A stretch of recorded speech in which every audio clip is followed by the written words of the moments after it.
देश में फिर से बढ़ने लगे कोरोना के मामले। फिर से देश में लग सकता है लॉकडाउन। अभी से हो जाएं सावधान ताकि ना बने पहले जैसे हालात। जी हां, हम सभी के जहन में एक बार फिर से कोरोना की यादें ताजा होने लगी हैं, क्योंकि साल 2020 के अंदर कोरोना ने जिस तरह से तबाही मचाई थी, वो यादें अभी तक हम सभी के जहन से गई नहीं थी कि एक बार फिर से कोरोना दस्तक देने लगा। क्योंकि पिछले दिनों खबर आई थी कि हांगकांग और सिंगापुर जैसे देशों में कोरोना के मामले बढ़ने लगे हैं। खास बात यह है कि ये मामले एशिया के कुछ देशों में भी देखने को मिले, जिनमें भारत भी शामिल है। बताया जा रहा है कि भारत के तमिलनाडु, कर्नाटक और महाराष्ट्र में कोरोना के कई मामले सामने आए हैं। हालांकि अच्छी बात यह है कि अभी तक कोरोना के जितने भी मामले सामने आए हैं, उनमें किसी की भी मौत नहीं हुई है, ना ही कोई इंसान गंभीर रूप से घायल हुआ है। हालांकि जानकार बताते हैं कि आने वाले समय में हो सकता है कि ये मामले और तेजी से बढ़ें, जिससे और ज्यादा समस्या पैदा हो।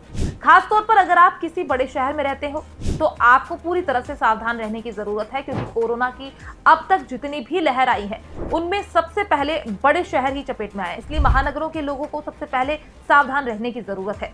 बताया जा रहा है कि केंद्र सरकार लगातार हालात पर नजर रखे हुए। अगर सरकार को किसी भी तरह से लगता है कि पाबंदी की जरूरत है एक बार फिर से, तो संभव है कि इस देश के कई इलाकों के अंदर आपको फिर से लॉकडाउन जैसे हालात देखने को मिले। हालांकि इसकी संभावना कम ही है, क्योंकि पहली बार जब कोरोना आया था तो सरकार की इतनी अच्छी तैयारी नहीं थी, जिसके चलते आनन फानन में लॉकडाउन लगाना पड़ा।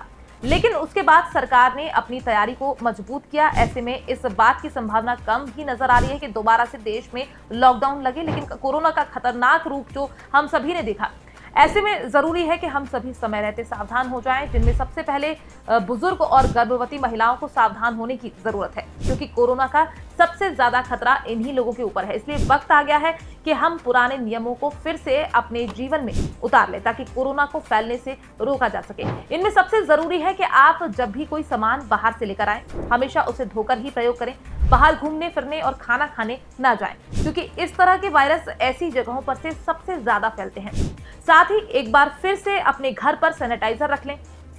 अगर कहीं से भी आप अपने घर पर आए तो सैनिटाइजर से हाथ जरूर धो लें, ताकि कोरोना का वायरस आपके शरीर के अंदर ना जा सके। लेकिन इन सावधानियों के बाद भी अगर आपको बुखार, गले में खराश या सर दर्द की समस्या होती है तो डॉक्टर से जरूर संपर्क करें, क्योंकि जांच के बाद ही पता चल पाएगा कि आपके अंदर कोरोना के लक्षण मौजूद हैं या फिर नहीं। अगर आपके अंदर कोरोना के लक्षण पाए जाते हैं तो जरूरी है कि खुद को घर के अंदर ही रखें, ताकि आपकी वजह से किसी और को कोरोना ना हो सके। साथ ही आप बिल्कुल भी पैनिक ना हो, क्योंकि हमारे देश में अभी कोरोना के केवल थोड़े से मामले सामने आए हैं। ऐसे में अगर हम सभी लोग मिलकर सावधानी बरतते हैं तो कोरोना को बढ़ने से रोका जा सकता है। लेकिन इसके लिए हम सभी को दोबारा से एक होना होगा, सरकार के बताए गए नियमों का पालन करना होगा, ताकि कोरोना को अपने देश में बढ़ने से रोका जा सके।